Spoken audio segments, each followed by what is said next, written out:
All right, in today's video, we're gonna talk flooring. What are your smart flooring choices and what flooring surfaces you should never be putting into your home, whether it's you wanting to enjoy your home for years to come or if you're getting ready to sell. As a reminder, I'm Mike Thornton. I'm a realtor here in the western suburbs of Chicago. If you wanna talk real estate, our information's in the description below, and definitely like and subscribe if you find value in these videos.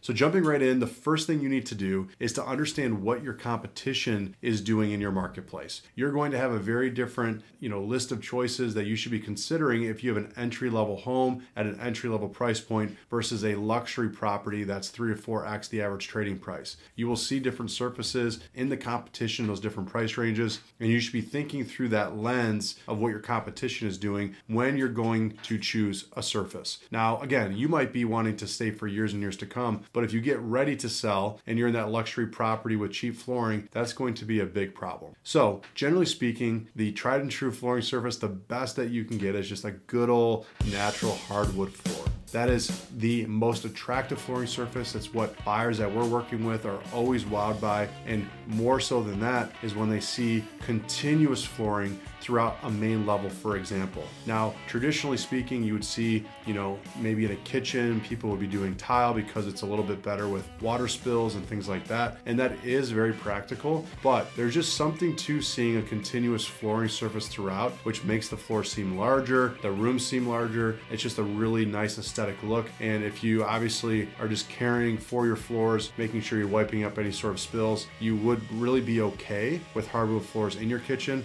We have those in our kitchen. Luckily, the previous owner made that choice and we really love it. And it makes for a great look and something much more desirable than a tile or just seeing different flooring surfaces in different rooms on the main level, for example, of your home. So hardwood, tried and true. Thickness varies, obviously. A lot of people are into the wide plank these days. You can only go so wide before you get into some concerns with buckling. Talk to your flooring expert because depending on the humidity levels as well, or if you're in an area of the country like here in Chicago where you get really cold to really hot, your hardwood floors could have some buckling. So you have to be careful depending on where you're at of how wide you're going to go with that plank. But as far as length of plank, obviously the longer is a little bit more desirable. It makes the room seem larger. So definitely try to go that route. Now the next best option is a really high-end engineered hardwood floors. So you still have the hardwood kind of surface. The main difference is you're not going to be refinishing those floors. They should be a little bit more durable than traditional hardwood, but with the traditional hardwood, you have the opportunity to go and refinish the floors 2 or 3 times because you have a much thicker,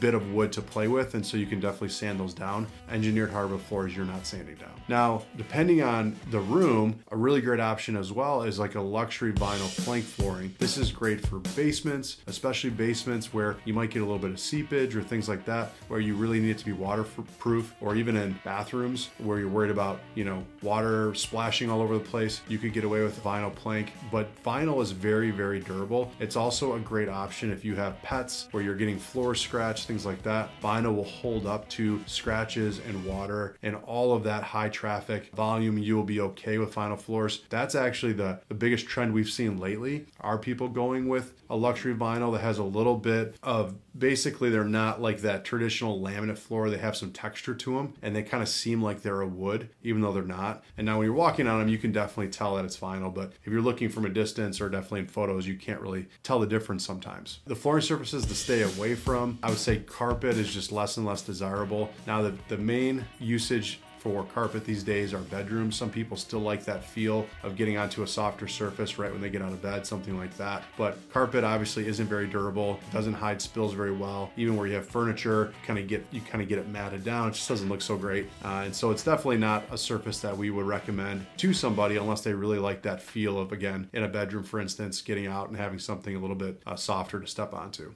The other surface to really stay away from, in my opinion, is tile in general. Now, there's some really cool tiles, and I think that maybe the exception is a mudroom, laundry room, where you get a really cool porcelain tile. That is really attractive. We're actually doing a project right now with some really nice herringbone porcelain tile, and that is kind of nice to do in some small spaces. Again, mudroom, laundry room, things like that. Or a bathroom, of course, where it's very durable, waterproof, things like that. But obviously, tile is a little bit outdated of a surface unless you're on some beach town where, in in Florida, for example, where they're doing tile left and right, I think that's a less desirable surface. In general, what I've seen, no matter what surface you're working with, is having some sort of theme throughout the property. That's really important. So it's not discombobulated. You don't have a laminate of a different shade next to a hardwood of a different shade with different thresholds and different heights, where you have somebody putting flooring on top of tile.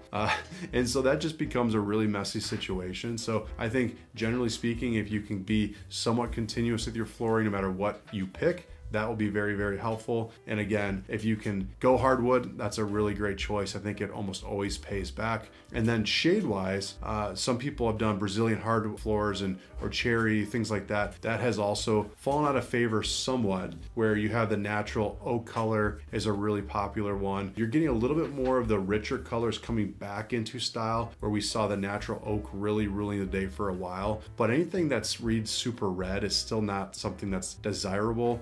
And something that's really hard to change, especially if it's Brazilian cherry. That's almost impossible. You could try to sand that down and put a different color on it, but it's really never going to work. You're always going to get those red tones coming back. So that is the short of it. Really analyze what kind of price point you're in and then make some of those choices. I think if you're at the higher end of the price point, you're going to bring in some different surfaces that we haven't even talked about, whether it's travertine tiles, definitely some porcelain tiles, hardwood floors, things like that. And if you're at an entry-level price point, be thinking through engineered hardwood floors, be thinking through some LVP floors. Stay away from laminate. That does not hold up very well at all, and it's something that you'll definitely regret, where you get the peeling up and separation between the different planks, and you'll be replacing floors again very, very soon. You definitely want to stick with something that's a little bit more waterproof. So hopefully that's helpful. And again, if you have any needs real estate wise in the Chicagoland area, or if you're looking just to connect with an agent, but no matter where you're at, we have a huge network of agents we're connected with, being with one of the biggest brokerages in the world, and we can definitely help connect you. We're here to be your real estate resource, no matter if it's decorating, buying, selling, understanding the market better. Definitely reach out to us if you need anything at all. And again, if you found this helpful, please like, subscribe, join us next time. We're happy to be a resource for you and can't wait to talk again. See ya.